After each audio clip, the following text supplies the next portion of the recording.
Welcome to Wealth Coffee Chats, folks, for your daily live updates. Get the most out of today's episode by participating in the chat. Make sure you ask some questions, be part of the conversation, have a bit of fun, grab a coffee or a tea, take some notes, and get ready to start your day, folks. Quick few housekeeping rules, though. No spamming, no advertising or self-promotion in the chat. That's not on. Be kind and respectful to everyone when participating. And most of all, have a good time. Real estate investing can be your biggest asset. It also can be your most expensive asset when it comes to getting it right or getting it wrong, folks. It can be time-consuming, stressful, and that's why here at Positive, we have what's called a 6-star team, a full-service team that provides integrated wealth and property investing solutions and services simply designed to help you progress towards your goal of passive income through your property portfolio, folks. Make sure you check out our other podcasts on the Positive Mentor Network. Not only is there Wealth Coffee Chats, there's the Urban Property Investor. Drops every Wednesday with straight talking investing strategies and lessons with Sam Saggers. Property Investor Tales. This is where our clients, you guys, share real life stories from property investing, hosted by some of our advisors and strategists. And that's done every fortnight, dropping every Monday. Wealth, Wine and Wisdom, folks, that debriefs the week that was in the world of finance and property, hosted by yours truly, Jason Witten and Andy Fenton on Fridays. Hey, good morning, folks.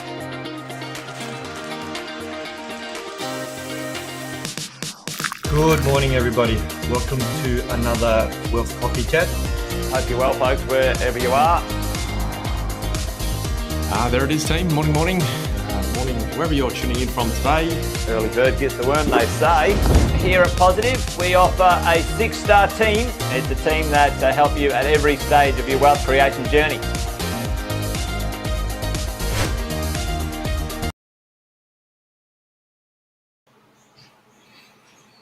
Good morning, everybody. Welcome to Friday Finance edition of Wealth Coffee Chat. Glad to be joining you guys on a rainy Friday in Sydney. I hope the weather's great where you are. We are only 3 weeks away from the Property Summit, so if you haven't got your tickets, get them in now. I will drop a link in the chat. If you're looking to elevate your understanding of the Australian property market and the strategies involved in creating lifelong wealth through investment, you need to be at this event. We will have some industry acclaimed guest speakers and also our expert 6-star team as well at the event.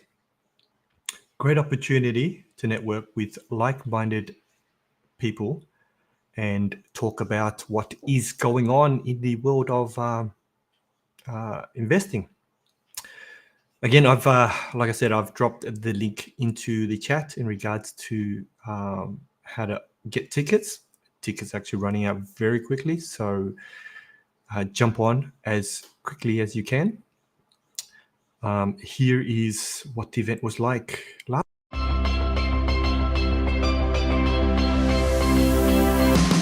All right, this is going to be fun. Who has played the property game before? Who has been in the game? Who's never played the property game before? Oh, you're in for a treat. Who likes Monopoly? Did anyone like Monopoly when they were a kid? Well, this is Monopoly in real life, in this room. Every hour or so, you guys are going to be up and you're going to be running around the room like maniacs trying to play the property game and win the property game. Today, I wanted to share the lessons, the mistakes, and the wins. I want everybody to put up their hands who knows their interest rates on all their loans right now. If you haven't seen me around before, like 13 years in the industry, in property management specifically. Who likes paying tax? If you need help finding somewhere to donate, I'm sure I can find somewhere else where it can go. No, we've got an expression in that, let's go and make new mistakes in the world. Who wants to make new mistakes? These are just strategic moves that can make such a big difference. So obviously buy well, never sell. Definitely the majority of what everyone's looking to do is collect some A-grade assets, B-grade assets, whatever it might be. I loved the idea of being a property investor and developing that identity. Collectively, they have way more years experience in everything that you think you're trying to solve. Because they do it every single day.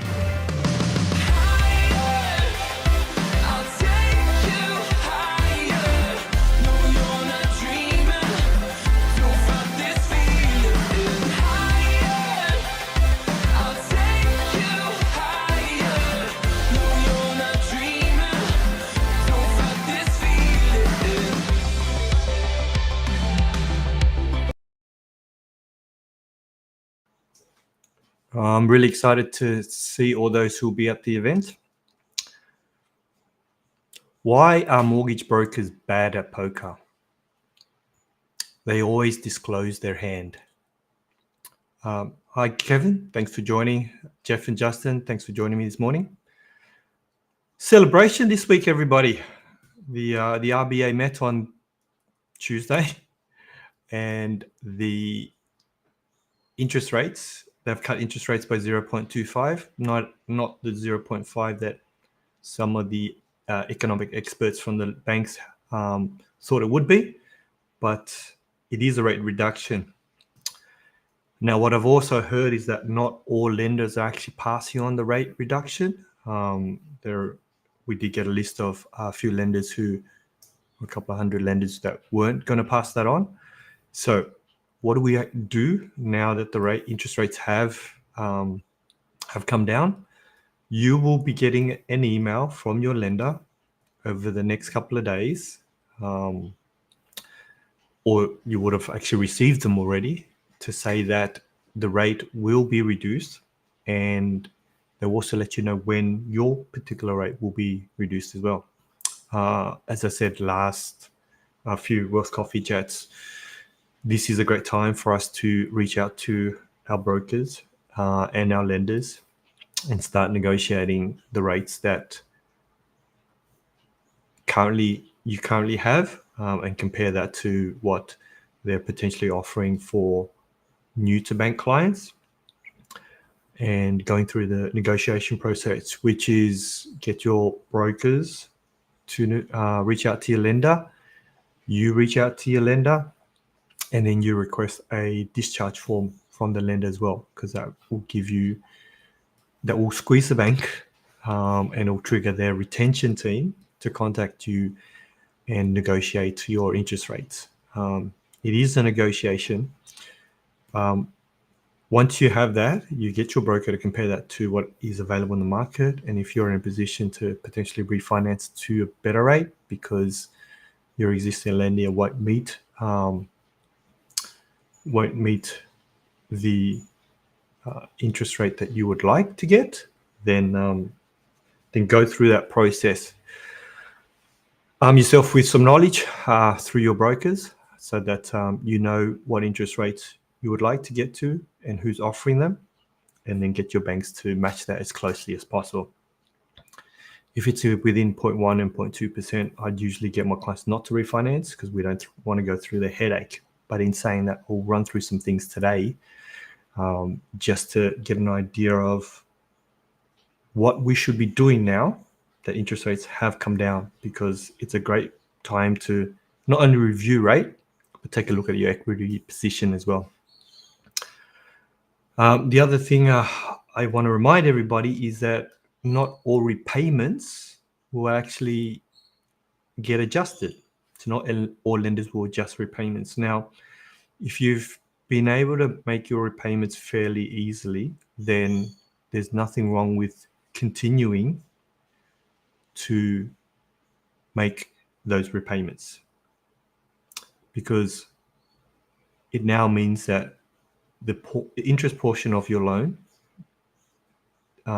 is reduced and the principal portion of your loan is increased. Now I'm talking about your home loan and you're paying principal and interest. So what you can do is Adelaide Bank have a calculator, and you can actually go in there and put in the monthly repayments, the interest rate, how long you've got left on the loan, and it will give you a picture. It will give you a graph of how long you've got left to pay off your loan, and then you can make some adjustments to actually go, if I continue with my repayments, how much faster will I pay off my home loan? And now, majority of loans are variable, so if you're paying more into the loan, then you will be able to access the money through redraw. Double check that, okay? Make sure that that is actually correct, because not all lenders automatically have that money as redraw. I've spoken about offset accounts, so if you want to take a look at offset and how that's going to help you, pay off your home loan faster, then just go back through my previous Wealth Coffee chats. Now, what to actually do now? Thanks, Courtney, for joining me. Morning, Pat. Morning, Chris. I'm just gonna run through some numbers really briefly with everybody, and I hope everybody can see my screen here. So firstly, what we want to do is on your home, okay, we want to check the value of your home. Now, you can check your values. There are websites that are available that give you a rough idea of the value of your property. Most brokers have access to property reports. So we are actually able to get you a property report. It's not a valuation, but it's very, very close to it. So now, if you, once you've either got a property report or you've checked on these websites and say your home is worth $1 million and your current loan is 500,000. Okay, so your actual equity is 500,000. However, when it comes to lending and it's the available equity you can use, we usually look at 80%, especially when it's against your home and you don't want to sort of go into mortgage insurance territory. This means that available equity is only 300,000. Okay, so this is what you can access. Now, what you want to do is you want to add that with your savings. So say you have 100,000 in savings. You now have about 400,000 that you can use to look at when to purchase your next investment property. So just to give you a rough estimate of how much you could purchase your next property for, you multiply this for 0.25. Now, the reason why we multiply by 0.25 is 20% as a deposit and then 5% for stamp duty and costs.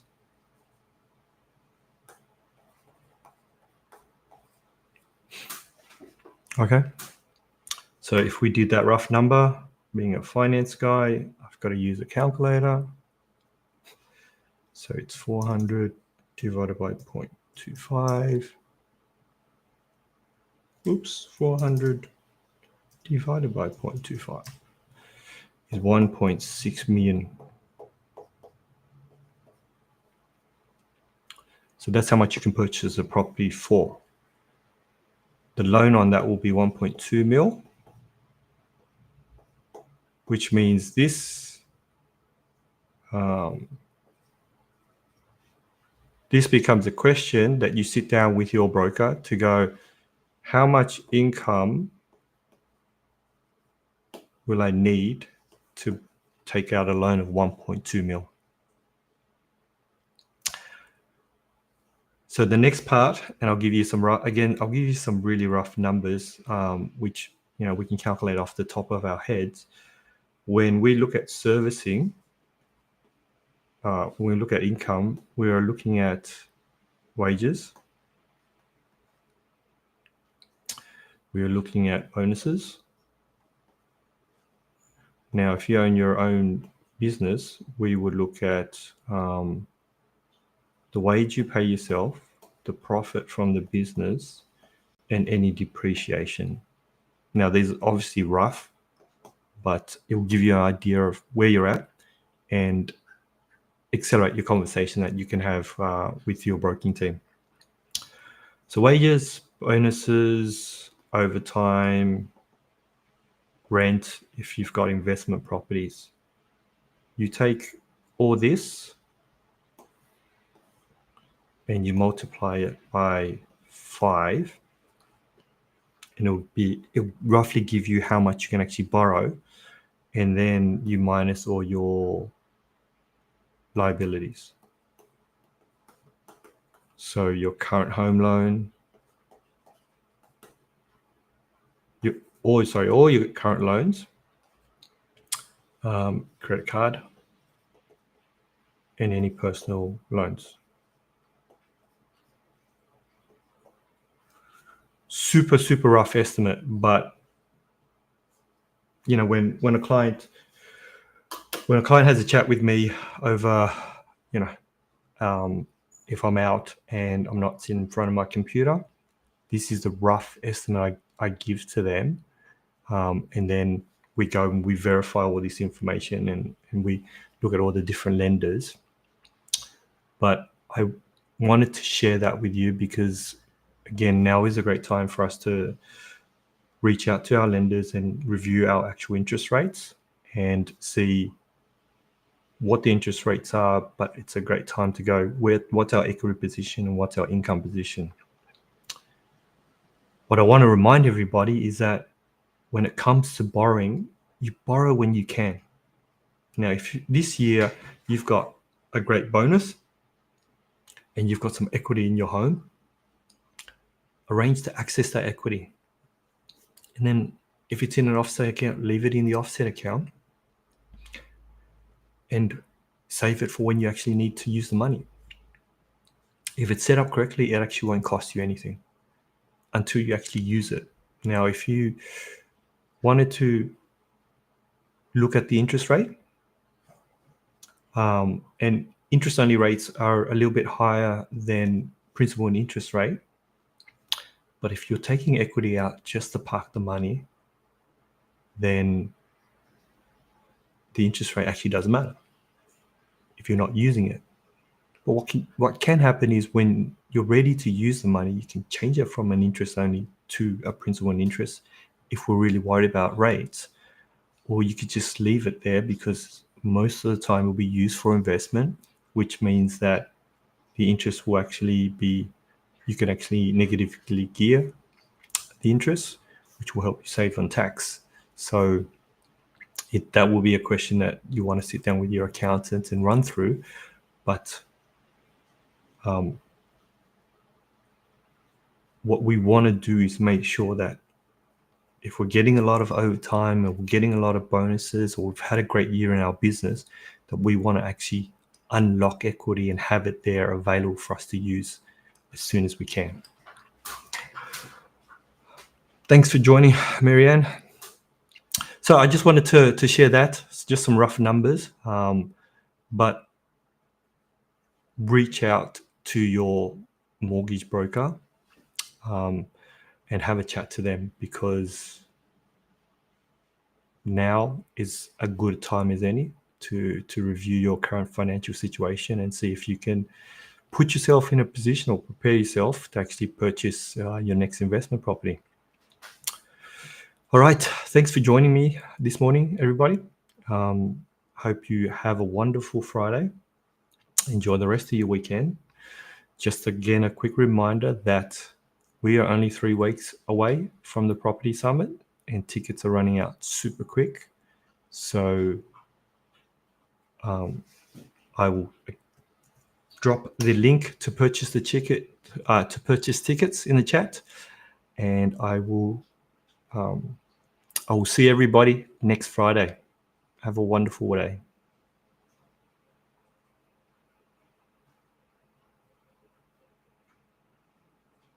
Thanks for watching another episode of Wealth Coffee Chat, folks. Make sure you like, subscribe, and turn on your notifications so you never miss a thing when we go live. Improve your portfolio and investing game, folks, with Wealth Coffee Chats live every morning at 8:10 each weekday. Make sure you join us. Previous episodes are also available wherever you get your podcasts, folks, as well as our other podcasts from the 6 Star team here at positivementor.com.au.